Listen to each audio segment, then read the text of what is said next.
ಸ್ನೇಹಿತರೆ, ತಾವು ನೋಡ್ಬೋದು ಇವಾಗ ನಾವು ಮಾವಿನ ತೋಟದಲ್ಲಿದ್ದೀವಿ. ಗ್ರಾಮ ಗುನ್ನಳ್ಳಿಯಲ್ಲಿದ್ದೀವಿ. ತಾವು ನೋಡ್ಬೋದು ಎಷ್ಟು ಚೆನ್ನಾಗಿ ಫ್ಲವರಿಂಗ್ ಬಂದಿದೆ ಮಾವಿನಲ್ಲಿ. ತಾವು ನೋಡ್ಬೋದು ಎಷ್ಟು ಚೆನ್ನಾಗಿ ಬಂದಿದೆ ನೋಡ್ರಿ. ಟೋಟಲಿ ಏನಪ್ಪ ಅಂತಂದರೆ ಇಲ್ಲಿ ಆರ್ಗ್ಯಾನಿಕ್ ಫಾರ್ಮಿಂಗ್ ಮಾಡ್ತಾ ಇದ್ದಾರೆ ಅವರು. ಸೊ ಎಲ್ಲ ಕಡೆ ಕರೆಕ್ಟ್ ಫ್ಲವರಿಂಗ್ ಬಂದಿದೆ, ಯಾವುದೇ ರೋಗಗಳು ಇಲ್ಲಿ ಇಲ್ಲ. ನೋಡ್ಬೋದು ನೋಡ್ರಿ ಎಷ್ಟು ಚೆನ್ನಾಗಿ ಫ್ಲವರಿಂಗ್ ಬಂದಿದೆ ಅವು.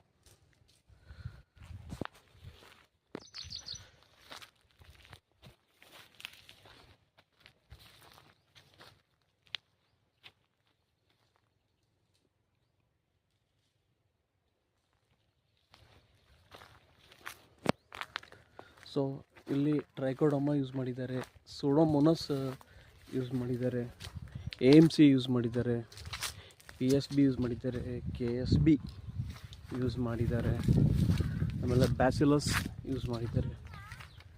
ಸೊ ಆಲ್ಮೋಸ್ಟ್ ಆಲ್ ಸಾವಯವ ಕೃಷಿ ಪದ್ಧತಿಯನ್ನು ಅಳವಡಿಸಿಕೊಂಡಿದ್ದಾರೆ. ನೋಡ್ಬೋದು ಎಷ್ಟು ಚೆನ್ನಾಗಿ ಬಂದಿದೆ. You can see the results of organic farming. ಸಾಕಷ್ಟು ಜನ ಹೇಳ್ತಾರೆ ಆರ್ಗ್ಯಾನಿಕ್ ಫಾರ್ಮಿಂಗ್ ಸಕ್ಸಸ್ ಇಲ್ಲ ಅಂತ, ಆದರೆ ನೋಡ್ಬೋದು ತಾವು ಇಲ್ಲಿ ಎಷ್ಟು ಚೆನ್ನಾಗಿ ಫ್ಲವರಿಂಗ್ ಬಂದಿದೆ ಇಲ್ಲಿ ತೋಟದಲ್ಲಿ ನೋಡ್ರಿ. So all the credit goes to organic farming.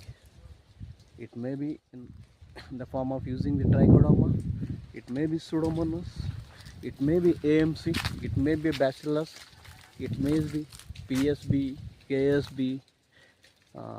Beauveria bassiana for leaf sucking insects. They had used this Bacillomyces. So ನೋಡ್ಬೋದು. ಸೊ ಇವೆಲ್ಲನೂ ಅವರು ನಮ್ಮ ಜೈವಿಕ ಕೇಂದ್ರ ಬಯೋಸೆಂಟರ್ ಬೀದರಲ್ಲಿ ತೆಗೆದುಕೊಂಡು ಬಂದು ಸಿಂಪಡಣೆ ಮಾಡ್ತಾರೆ. ಹಾಗೂ ತೋಟಗಾರಿಕೆ ಮಹಾವಿದ್ಯಾಲಯ ಬೀದರ್ ಕಾಲೇಜ್ ಆಫ್ ಹಾರ್ಟಿಕಲ್ಚರ್ ಅಲ್ಲೊಂದು ಸ್ವಲ್ಪ, ನಮ್ಮಲ್ಲೊಂದು ಸ್ವಲ್ಪ.